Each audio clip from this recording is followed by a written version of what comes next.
प्रश्न असा आहे बघा, नजमा या जीएसटी कायद्याअंतर्गत नोंदणीकृत दुकानाच्या मालकीन आहेत.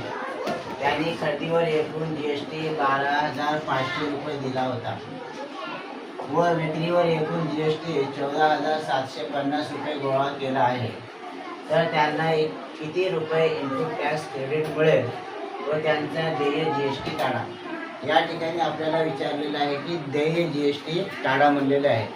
तुम्हाला माहिती आहे की देय जीएसटी बरोबर एक सूत्र आहे, ते म्हणजे output tax minus input tax.